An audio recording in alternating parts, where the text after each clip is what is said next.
Hi, everyone. Welcome back to Streaming Media Connect for our final panel of the day. It's been a great day of panels, great day of content. Thank you all for attending all day long. There's a great day of content all day tomorrow, right here in this same virtual space. A little bit of paperwork here. There's a contest for those people. The first person to name the song and the artist that was just playing in our chat and who is here at the end of the panel. So crucial. It's not enough to be right. You'll also have to be present. We'll win a $50 gift certificate from streaming media from Amazon. Another thing to note, all the content that's been on this conference this week, yesterday, today, and tomorrow will be up on the streaming media YouTube page by the latest next week. Some of it's already started going up there, so you can check it out. Another thing to note, circle the date, May 20th through the 22nd, right here where I am in New York City, Streaming Media East. I think it's the first time it's been in New York in at least a long time, maybe ever. We're going to have to check the facts on that, Steve. But it's my first partnership with Streaming Media for Streaming Media East, where I'll be hosting and chairing right here in New York at the Intercontinental Barclays. So come see my New York, be a part of this great conference, circle the date right now. And you could submit your proposals for panelists, panels, keynotes, and content for the conference. We're looking for great ideas from anybody. And then lastly, I want to kick off this great panel right here by, first of all, thanking our sponsor, Dolby, who is sponsoring this panel. The panel is called Optimizing Live Streams at Scale. And without further ado, this is going to be a great panel led by our moderator, the brilliant and articulate Allan McLennan. Thanks, Evan. How about good looking too? Here's my video as I turn this on. Are you calling me good looking? Oh, I'm yeah. calling you good looking. Okay, all right. Yes, definitely good looking. Yeah. No, it's as we age, we get a little bit better. Hello, everybody. It's so nice to be here. Thank you, Evan, for the introduction. What we've really come through over this last period of time, and we were chatting on the as we were just kind of getting ready to come on, about how much impact the COVID did have on us and how we wouldn't be even having this kind of interaction today if it hadn't been for COVID, to be able to have this virtual connection. Well, that also moves over into the distribution of video and how we've now really evolved even well past what we even imagined 18 months ago to today. And, as WebRTC kind of emerges as kind of the de facto framework, it's no news to anybody that all the different combinations of live streaming are custom applications, contribution RTMP, SRT, distribution with HLS, with again with WebRTC, and everything in between. It's just whatever seems to work with the technologists in pulling together the efficiencies of delivering their content over whatever this platform that they're trying to make works. And the evolution of our media workflows has also really been caught between all of these driving forces, and that's broadcast, streaming, and web browsers. I mean, how many people do we know? I mean, we watch things, on broadcast and streaming, but yet when we talk to different people, they actually watch it on the web. But now, that used to be really pretty amazing, and now it's pretty much de facto of what is currently being presented and marketed within the web environment, versus the entertainment component is what we're talking about, today. They were all created to solve specific cases and problems, but what they've really been able to put together is all cobbled together to take the best of everything to make them all work. As our sponsor is pointing, what we have today with Dolby, they've been at the forefront of this for years in being able to provide these kinds of solutions. But even Dolby has had to reach out to the industry to try to figure out certain kind of issues that we have. Is it real time? What about metadata? How are we handling metadata? And is it peer-to-peer? Are we one-to-one versus broadcast to many? How are we looking to solve this? And, it comes to a point where we're going to be trying to uncover the efficiencies that we need to address today. And are those efficiencies right at the moment also have something to do with codecs, with compression. The new platform with MPEG-5, with the different LAVEC's platform to being able to compress, or is it SD1? However, this all comes together, as we've just pointed out, it's all cobbled together and to make things work very efficiently. And then we've got Google's Quick, which allows for even a better media pipeline that is built for the post-web environment. So in today's world, what we've got,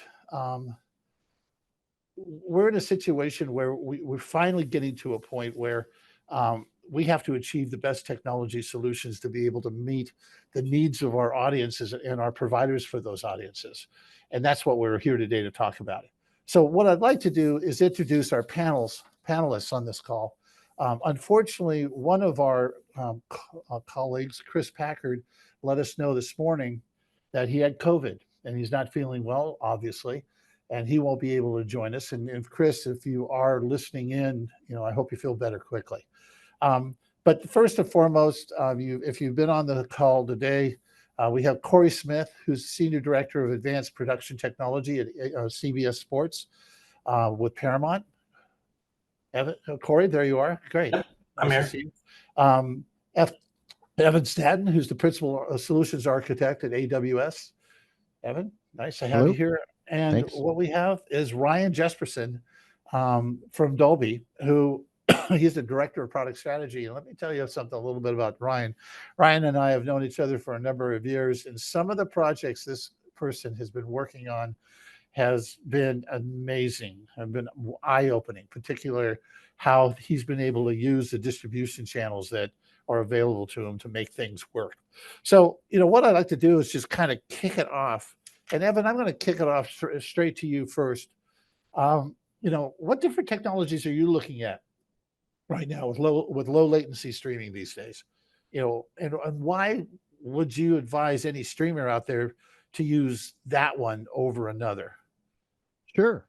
Yeah. So whenever we're speaking with customers, the first thing we're trying to do is understand what their use case is, and then recommend a technology that meets that use case. So some of the things that we're working on today in low latency streaming, I guess there's some technologies that are better suited for contribution versus distribution. And so on the contribution side, specifically for live sports, we're seeing customers lean into JPEG XS with like SMPTE 2022-7 merging for the lowest latency possible. And then on the both the contribution and the distribution side, people are starting to tune their SRT buffers really, really low.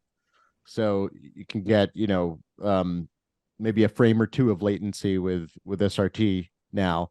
But then purely on the distribution side, we're seeing an uptick in things like low latency HLS and WebRTC.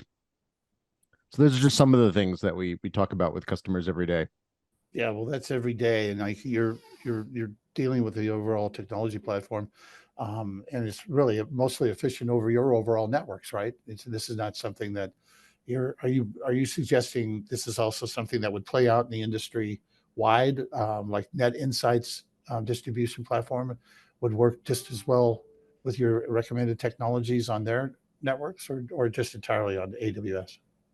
No, all of the technologies I mentioned work on, well, let's use the word work a little loosely here. You can get packets from point A to point B on anybody's network, but you need to understand the profile of the network that you've built, if it's something you've built yourself, or that you're operating in.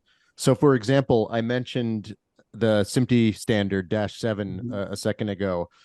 That was meant for networks where you have a diverse path and you have two of them to get to an endpoint, so that you could recover packets that may be lost along the way on one of those.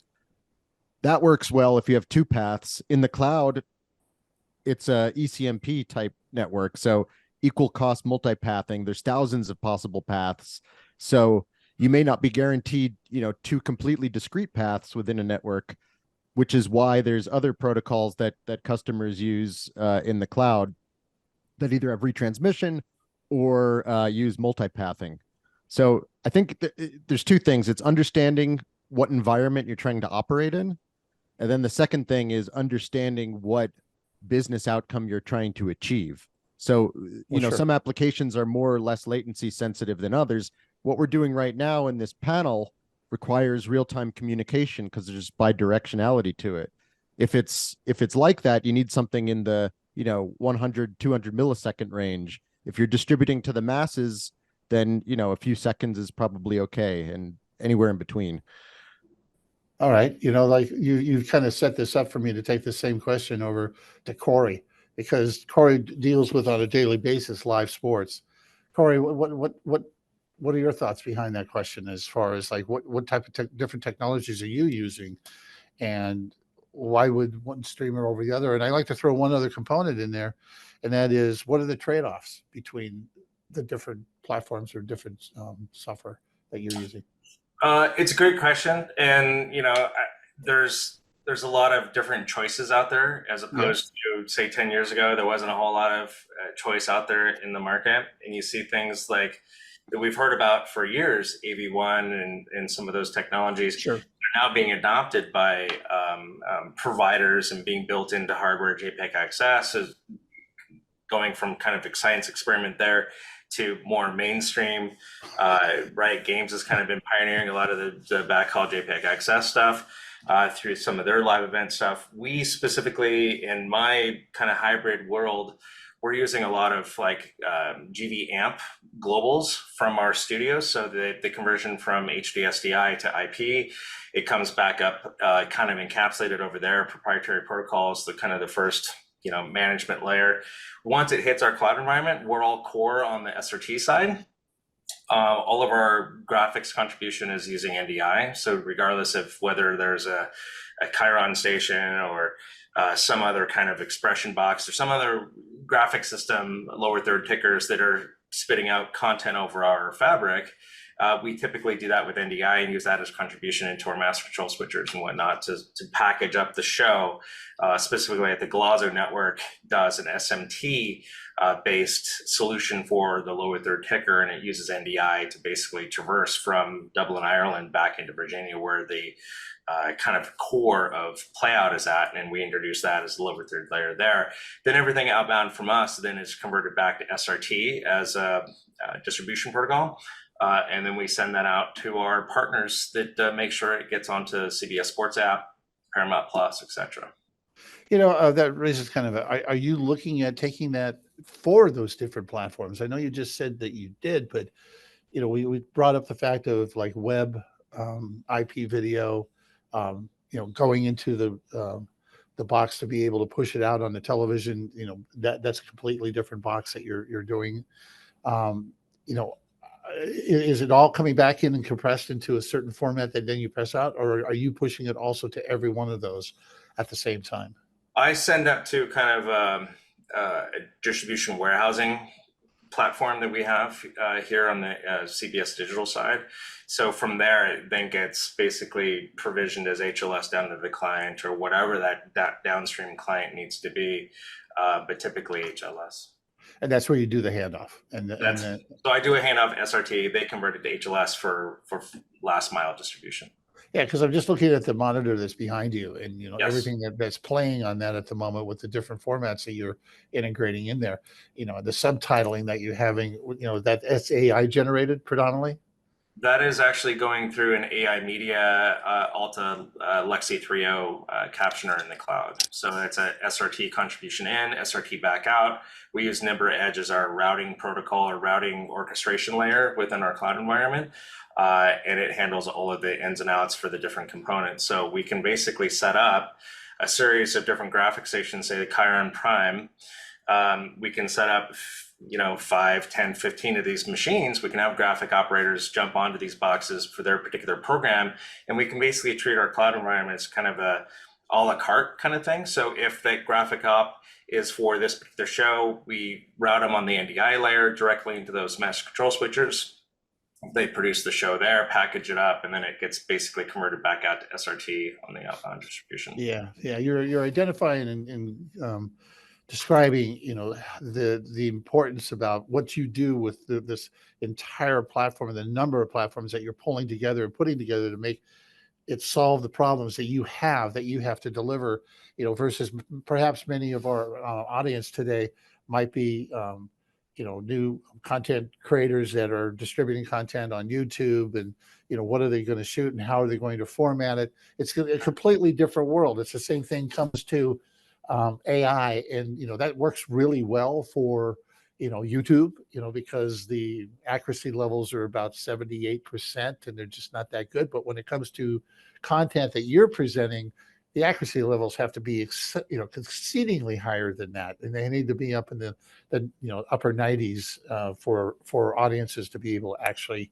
appreciate and not shoot it. So the difference between the two areas of one extremes is really key for all of us to remember, what Corey is building and how he pulls this together to be able to push it out there. If there was one platform that would be somewhat available, that you would recommend out of everything that you're pulled together and woven together here, what would that be?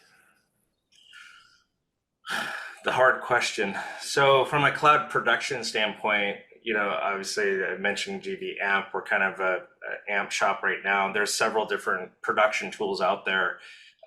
Simply Live, that was a Readle acquisition, a year or so ago.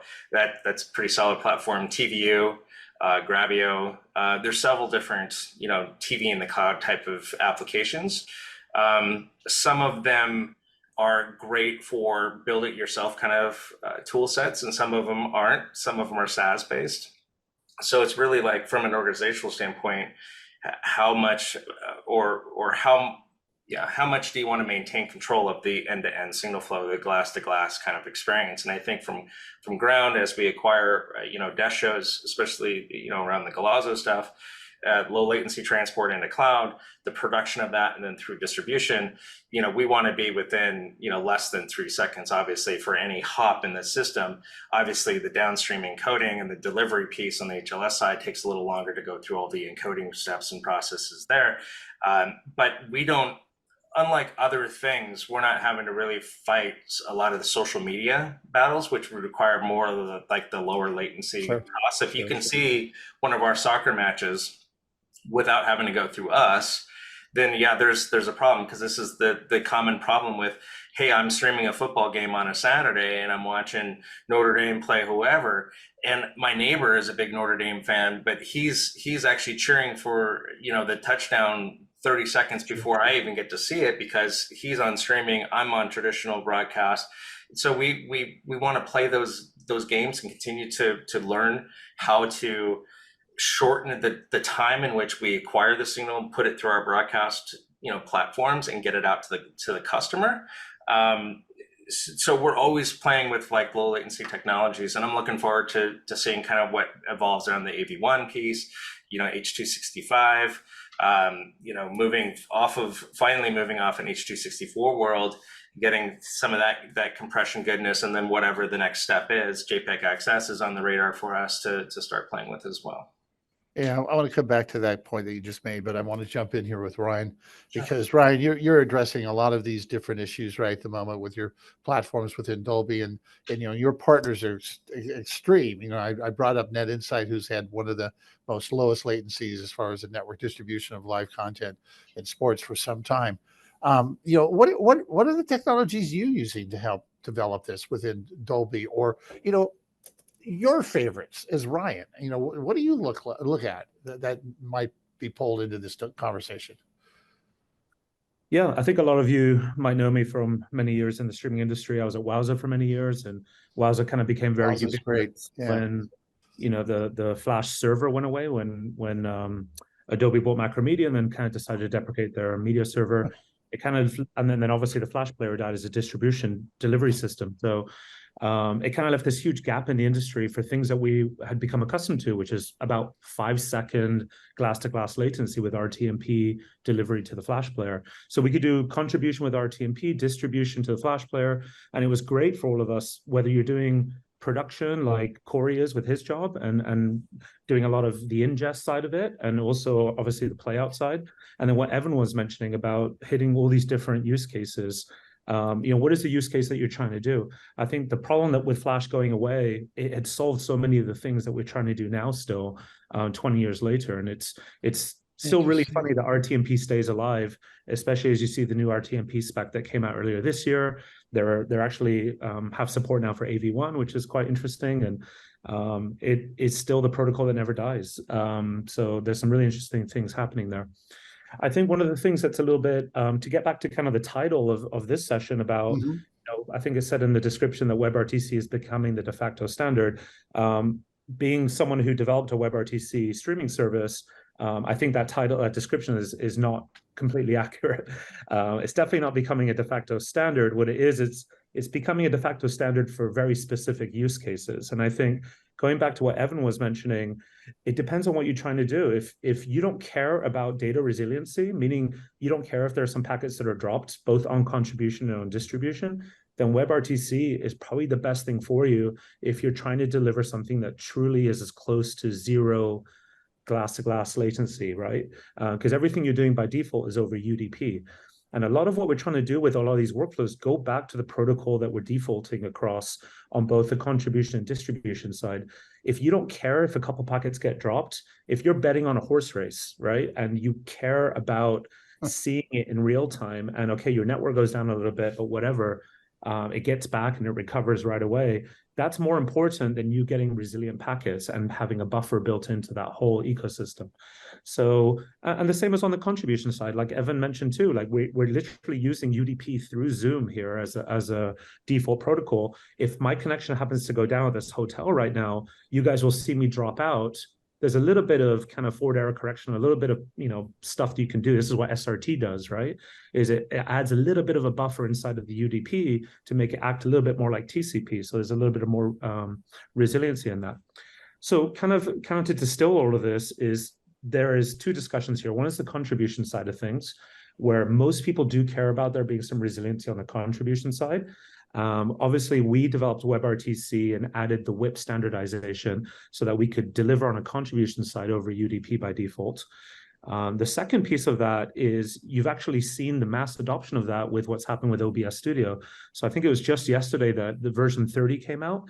And Evan's probably pretty familiar with this as well, with the work that Sean Dubois did while he was on the Twitch team, and they were able to kind of work OBS or WIP and WebRTC into OBS. You're seeing that now as a contribution protocol because people care about real time. They care about being faster than SRT and being faster than RTMP.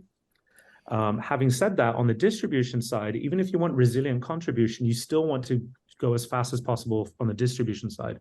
And if that is truly a concern, if you're trying to get under a second, there is nothing, I don't care what anyone says, there's nothing in the HTTP world or in the TCP world that is delivering anything resiliently in production under a second. And Amazon IVS is a great product. Theo with Theo Live is an amazing product. There's some amazing products out there, but they're not getting under a second. So if you're trying to do something that's truly glass to glass under that, the only thing to do is to default back to UDP and default back to a protocol that's built on that, which is WebRTC. I actually, Ryan, thank you for saying all that. One minor correction about IVS. They just launched WebRTC support. I saw that. This was just a few weeks ago. So now they're down under a second, but only for the reasons that you said. That's perfect. But you raised some really good points, and it's like, how do you monitor all of that? What type of methods are you using? I mean, you're saying that you're doing that, but what type of methods are you using, Ryan, to be able to monitor that, the efficiency and stream at scale? Well, I think that the monetization piece is really interesting. I think we've moved away from, it's very, very, very hard to scale anything these days. I was at Wowza when we built Wowza Cloud. You've seen Mux come out of nowhere pretty much in the last 5-6 years to become one of the biggest providers in the industry. Well, all these services are, IVS is this way as well, AWS Elemental is this as well. These are all cloud services that are black boxes for people who are using them. You send in an ingest and you get an output, but you see nothing that's happening in the ecosystem. So what's really important when you build any kind of a cloud service is giving your customers access to what's happening in this black box that is your cloud service. And that means a lot of things. It means ingest monitoring, so you can make sure that what's coming in, because the biggest thing, as we know in streaming, garbage in, garbage out, right? It's true in all IT, and it's true in all data and all networking. But it's important to note that, okay, we can see if there's an error on the contribution side. The frames aren't set right. The codecs, the parameters are wrong, like whatever. There's a ton of things. And there's also everything that your service is doing. Is it a pass-through service, or are you transcoding? Are you creating adaptive bitrate renditions if you're doing an HLS delivery? All those things need to be monitored. And then if you're using, in the case of many traditional HTTP streaming services, they're doing HLS or Dash, you're using Akamai or Fastly or some third-party service or CloudFront on the AWS side, and you need access into all the client-side issues that are happening on the distribution and delivery side. As it relates to our service, so I think you guys all know I was part of a startup called Millicast that was acquired by Dolby, and that's our WebRTC streaming service. We do both things. We have an origin and we have an edge. And our edge, everything that we do is stateful, meaning it's like the old days of RTMP, where it's very, very hard to scale because you're creating a peer-to-peer connection between an edge server and a client.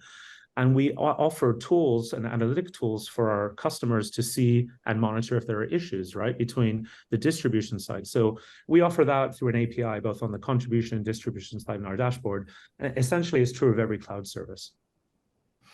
Yeah, you're taking something, and as I'm listening to you and going, through this entire process, this is really mostly applicable to live, versus actually the packaging and versioning of the different content to be able to distribute. Back to Evan's comment is like, what is the overall role of what the content you're trying to provide?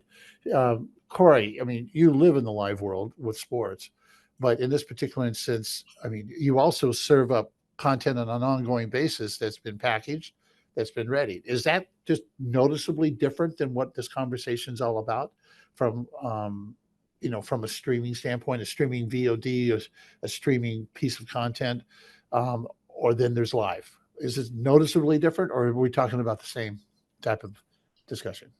They're two distinctly different ways of consuming the content at the end of the day, for sure. There's certain trade-offs around VOD that you may want to do, 1-pass versus 2-pass, what codecs you're using to transcode that video, what format you're actually ingesting, etc.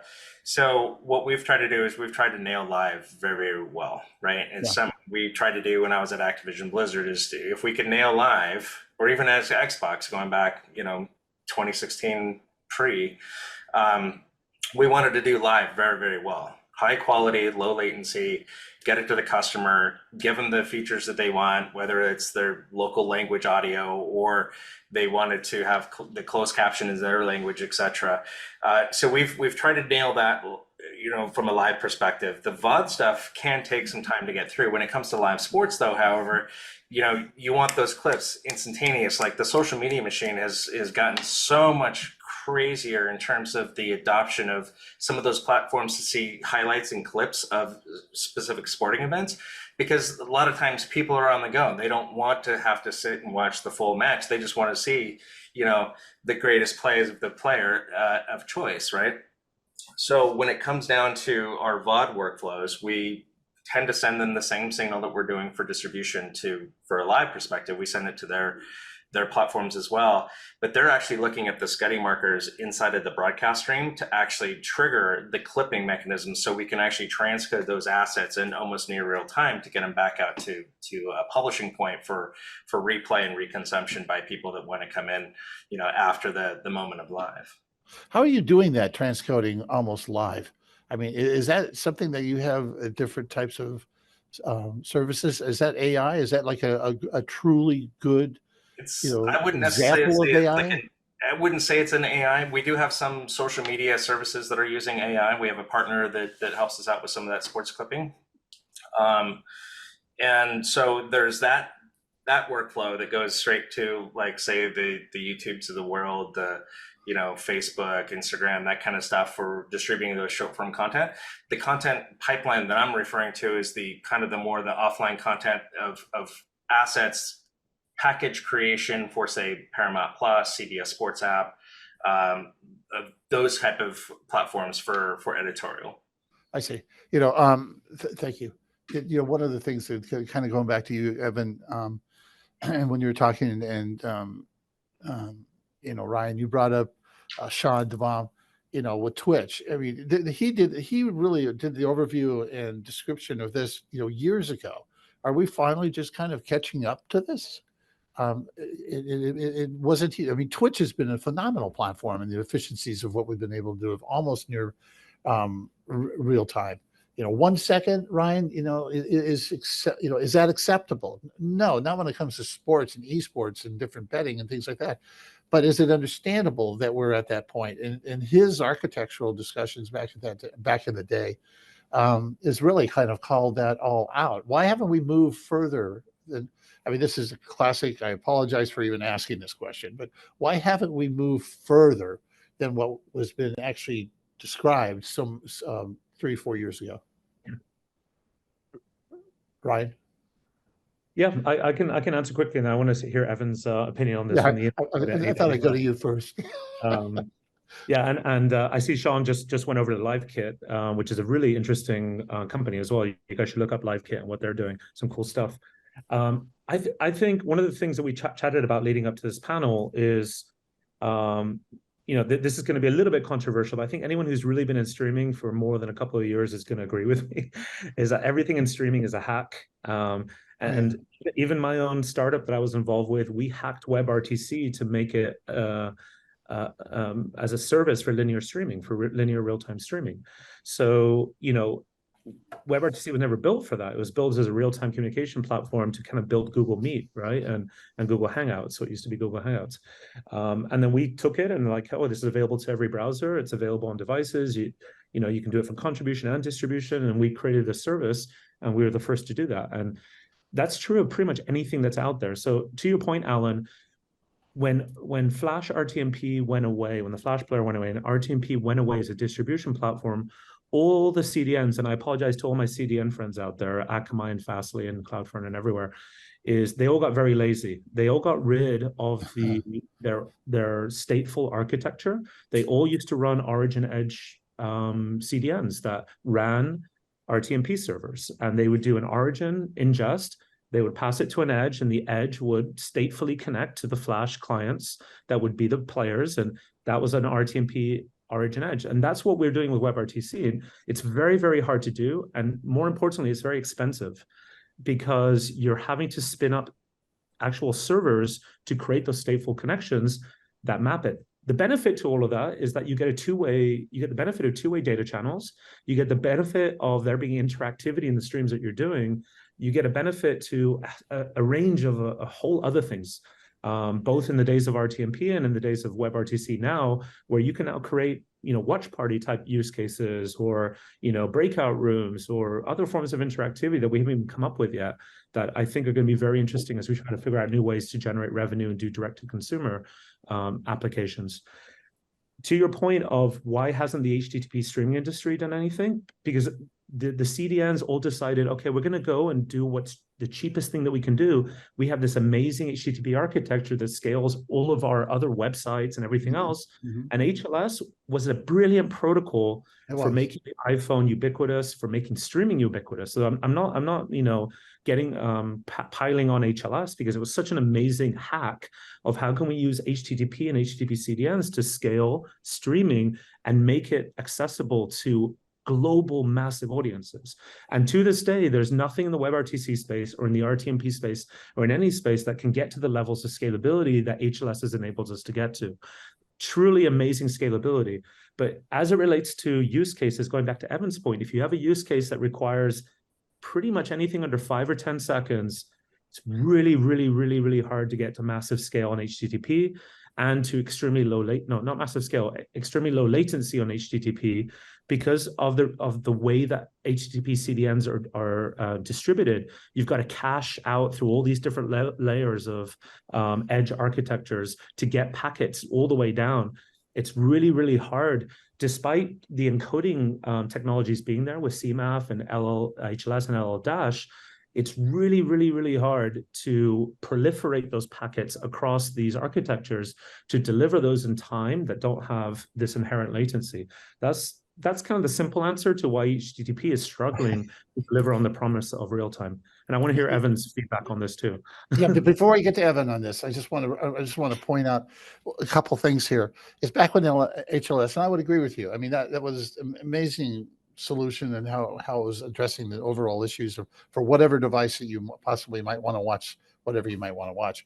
But the fact of it is that it was at a time when the audience base wasn't to the level that was, being able to afford, the delivery of that. And so the business decisions were to keep it, to kind of move away from it. It was a business decision versus a technical decision. And now we've got such massive audiences that are relying on this kind of efficiencies for us to be able to deliver the programming in a way that they're easily consumed. You'd think that we'd start moving back towards that kind of intelligence from a technical standpoint. It's what you just described to me was kind of the first times that the business overtook technical decisions. And we live in a world of technical evolution, and yet it stopped it. And then we had to go forward in different ways of, as you use the word, hacking things together again when we're on a path at a certain period of time. That if this is another one of those just open-ended comments, if we had stayed with it, we'd be in a much better place than we are today. Yeah, I mean, ultimately, Flash was destined to die with the way we've gone with Web 3.0 and trying to make things native. But then again, what WebRTC is, it's just that Chrome owned, Google owned the browser space. They could kind of build WebRTC in. You could have almost done that with Flash, is build the entire Flash thing into an open source version of the browser. That's kind of what WebRTC ended up becoming in some weird way.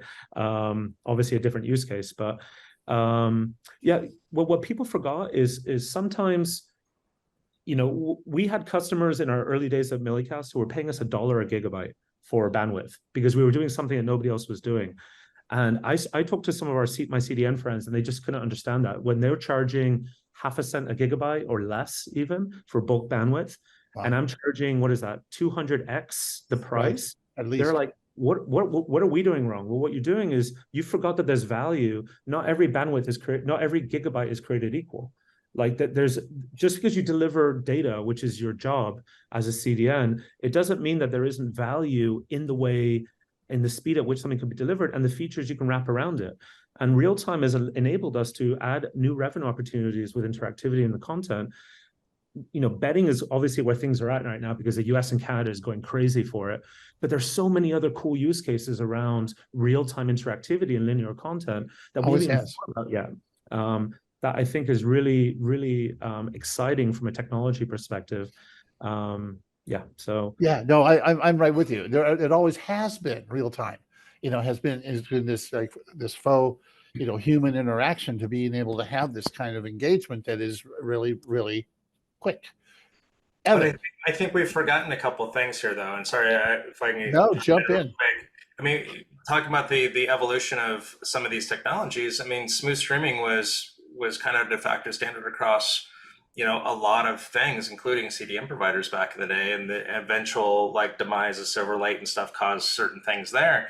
But now we have MPEG Dash, which is, was supposed to be kind of this more universal format. It was very difficult to get HLS to run on anything other than an Apple product back in the day.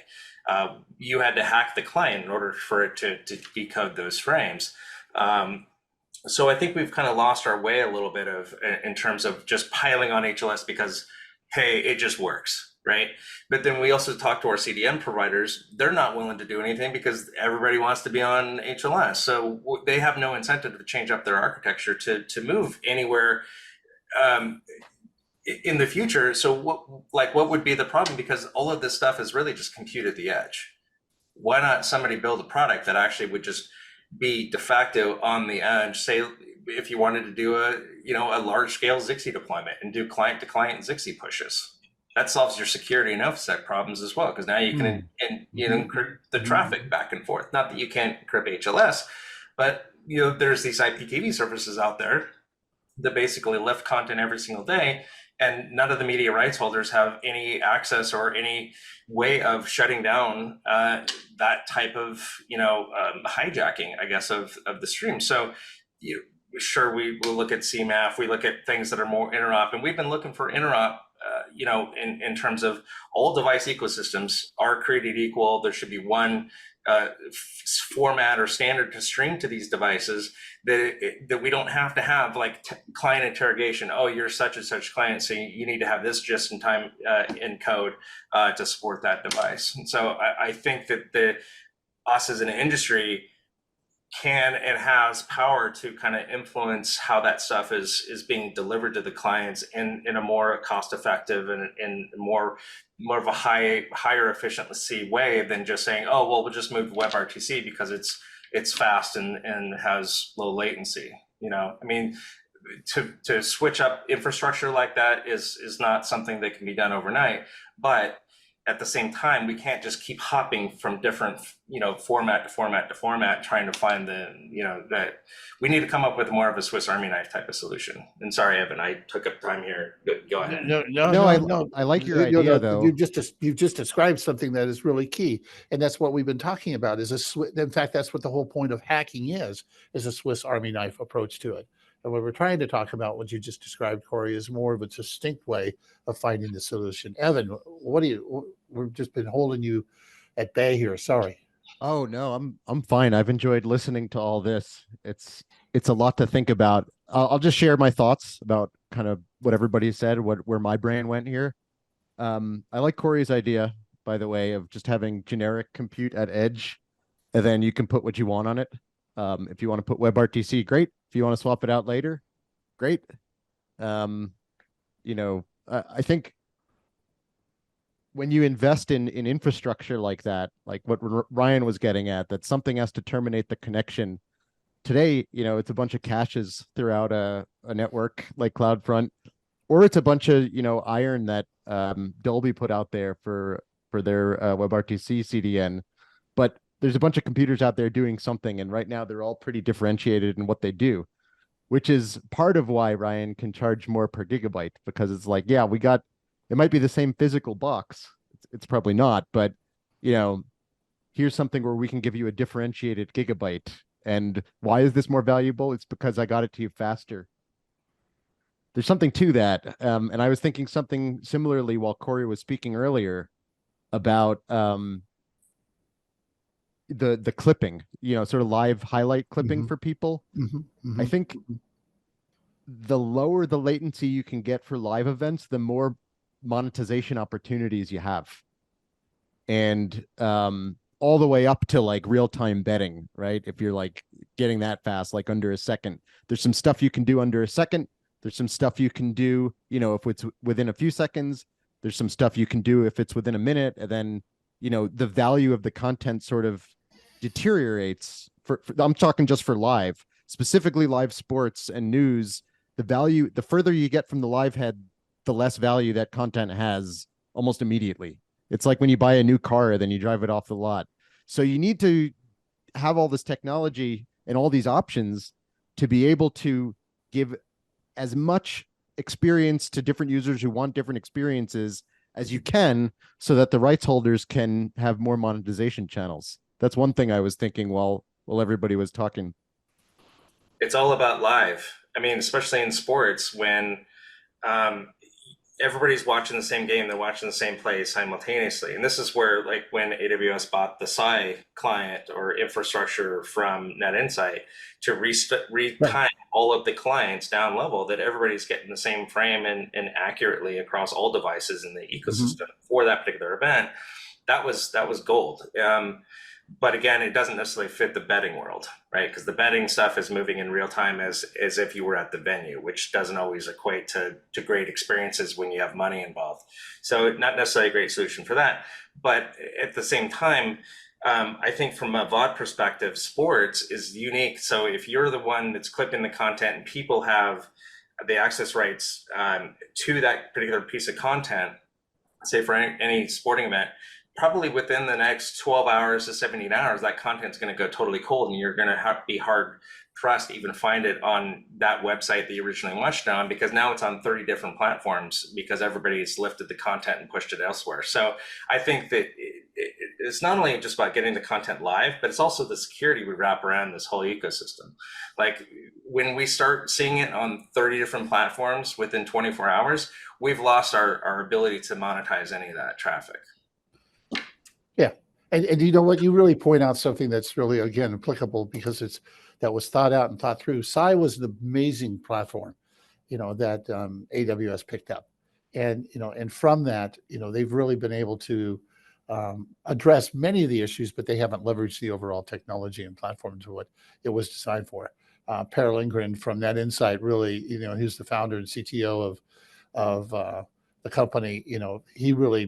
He really opened his kimono in that technology platform and development at that time. And so it's true and it's real and it's been able to address it. Evan, the business models in and around what you're talking about is what we're trying to get to in this conversation of not only the expertise and insight that the three of you have in how to solve these problems, but every one of those problems is to capitalize on an audience behavior that is really, really going back to what it used to be, and that is television. And is television, this is the age-old question at the moment. Are we talking about what television was or what television can be? And this is going back to that monitor that's over your right shoulder there, Corey. There's many different things that are popping up on that, but it's all live and it's all interactive. And it's something that is a multi-screen approach to delivering this kind of programming over IP and the capabilities that we have. This is rather key and critical for our industry to be able to move forward. And I just wanted to be able to say that this is the solution to all of our audience that's listening right at the moment. You're getting an incredible tutorial on this insight that these three can share with you at this time. There's a question that did pop up, and I want to get to it. We've got a little over 10 minutes to go. It's for Ryan, but from a fellow named Eric Walsh. He just said he kind of jumped in midway when you were describing the hybrid solution and leveraging it, WebRTC as a source of glass to glass for the remote operation to be under 1 second, but then deliver a more traditional LLHS HLS dash to the user client application. Doesn't HLS dash protocol's ability to throttle adaptive bit rates, whereas WebRTC doesn't? It can't. Or is that a misconception? Yeah, great question. I think I can actually just randomly, right in front of me, I've got a slide that I can actually share. Magically. No, so more than a slide, this is like an architecture diagram I built for a product that we're rolling out. And by the way, I'm not going to make this a sales pitch. This is actually a generic thing that's been happening in the WebRTC world, but this looks very complicated, but it's really quite simple. This is a traditional encoder contribution, RTP, SRT, WIP, or WebRTC into our cloud service, right? And then our origin server can do the transcoding. I'm going to answer the second question first. We have this WebRTC CDN that we built. That was this Millicast product, and that delivers real time to the player, to the browser, right? You can actually do adaptive bitrate in WebRTC. It's called simulcast, which is very confusing because simulcast means something else in the old days of RTMP. But really what it means is you can send a high, medium, and low directly from your source encoder, and we can pass it through, or we can actually transcode in our service and deliver a high, medium, and low that does actually adapt in real time. It actually adapts even quicker than adaptive bitrate does, because that does it based on the GOP. We do it based on real-time data. So that's already there. But what we're building right now is, what's more interesting here is this parallel path. So what happens to WebRTC when you deliver that to the browser? It's real time. You're getting packets and there is no cache. So you can't live rewind. So the one thing that we're wanting to build is a feature that you can do live DVR, which has been in the streaming industry for a very long time. So in order to do that, we need to build a cache of HTTP files. And we are building a parallel encoding path to use the Shaka. We're actually replacing it with the GPAC MP4 box. It's another origin encoder or another encoding packet or packetizer. And we're actually generating these CMAF files in both HLS and Dash, delivering that to S3, and then using Akamai or Fastly or different CDNs to deliver that cache into the browser. Why am I telling you all this? Well, in answer to the question is, what we can do now is we can start building inside the client experience a native experience where when it's real time, it's WebRTC. But if you do want to live rewind, there will be a dead zone of whatever the latency is happening. We think we're going to get to about 5 seconds of latency with our HTTP streaming service. So there'll be a 5-second dead zone. But most DVR, when you live rewind, you're looking for something more than 5 seconds. So I can live rewind to this point and see a goal or a replay or whatever I want. And then I can come back to real time and it switches back to WebRTC. And we can control that in the client-side experience. So whether that's JavaScript SDK with native web, native SDK with iOS or Android or Apple TV or whatever, right? So anyway, I wanted to share that real quick. This is something that's had been discussed going back quite a ways. It actually started, how do I stop my screen here? There we go. So this actually started with the Dash If group, started a WebRTC project. So I want to give them credit for actually calling this out a couple of years ago. And there was quite a few people involved in that. I think it's about 3 years ago. I don't think a lot came of that. I know Cinemedia has done something. The Ivan guys in Sweden have also done some stuff around this. So there's other people involved in getting this to work. I haven't seen anyone productize it yet. So I think we might be the first productizing it, but I may be wrong there. But so you're productizing this as an overall solution, or are you just productizing it as an integrator, as a systems component?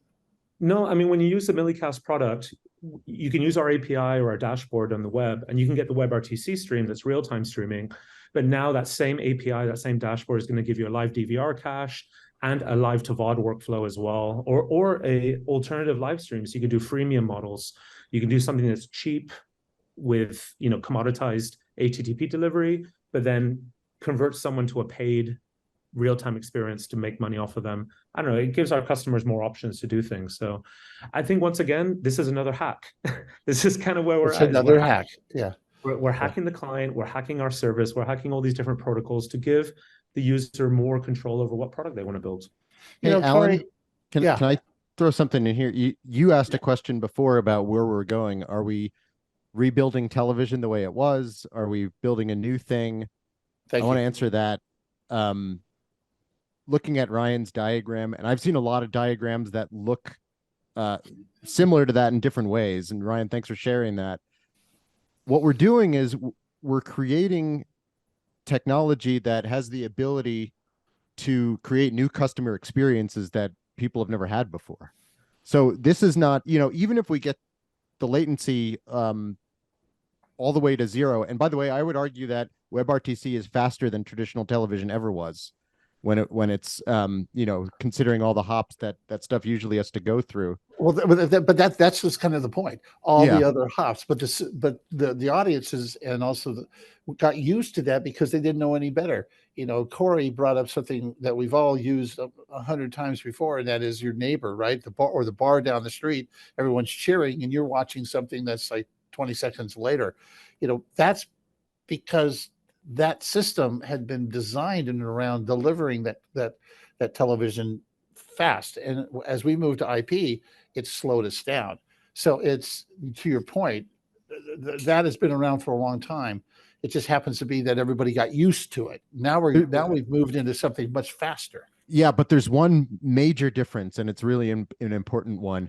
And that's that now we have a two-way street. When we were doing broadcast television and the latency was super low, the sender knew nothing of the receiver. And now, in the world where we're living in with WebRTC, you have a one-to-one relationship with your end viewer, and that's incredibly valuable. Well, we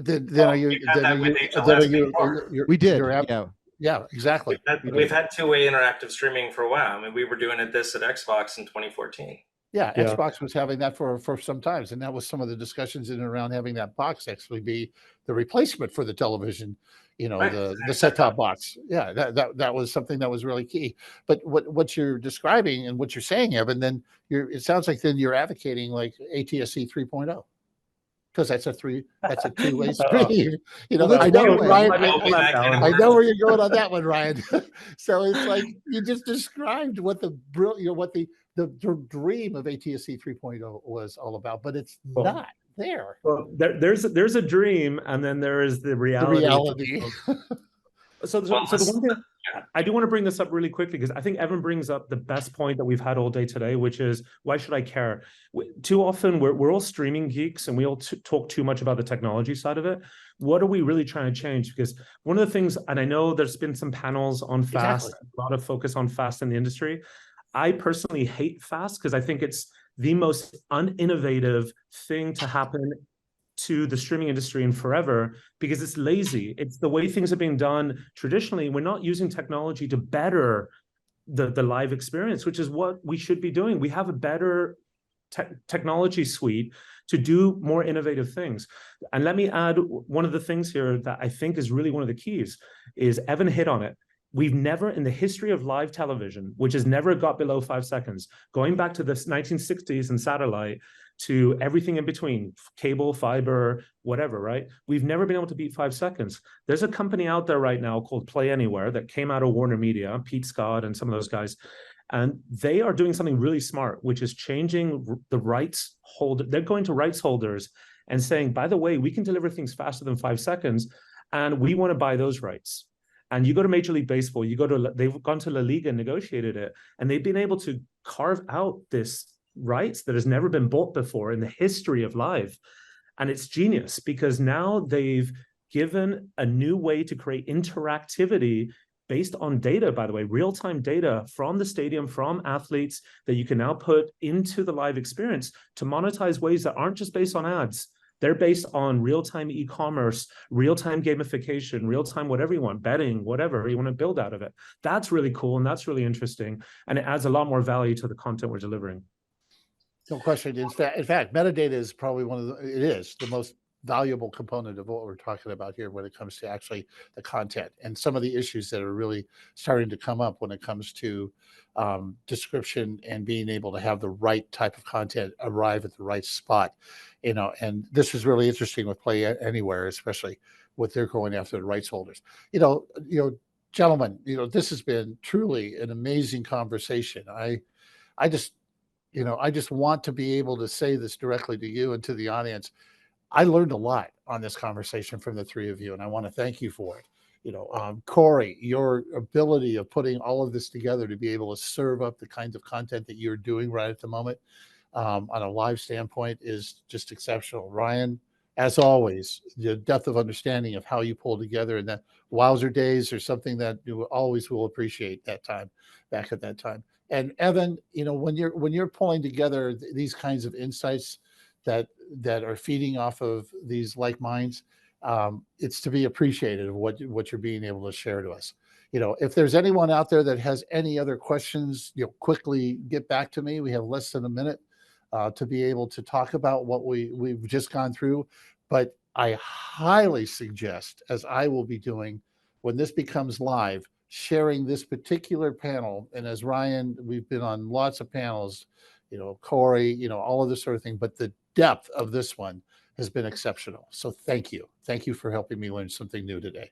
And thank you, Allan. We were great moderating, great content throughout. Thank you, panelists. We are over our limit for Evans for this panel, so one of us may have to turn off our sound. No, it's a great panel. Thank you so much. This video will be up, maybe as soon as this week, but certainly early next week on Streaming Media's YouTube channel. The link was just posted by Steve in the chat there. I want to thank Dolby for sponsoring this panel and making it possible. Again, thank you, panelists, for great content. I want to congratulate, I just saw it here, Luke Wu for guessing correctly and being here for the entire panel. He guessed correctly that it was Eddie Harris, 1974 Blues. So he'll hit our Amazon gift card. I want to remind you that there's a full day of panels tomorrow inside this virtual space with us. So I hope you'll join us starting as early as I believe 10 o'clock in the morning. And remind you to save the date for May of 2024, May 20th through 22nd for Streaming Media East here in New York City at the Intercontinental Hotel Barclays. Thank you for a great day of content. Thank you, Streaming Media East. Thank you, panelists. Thank you, audience, and we'll see you tomorrow. Thanks, Evan. Bye-bye, everybody.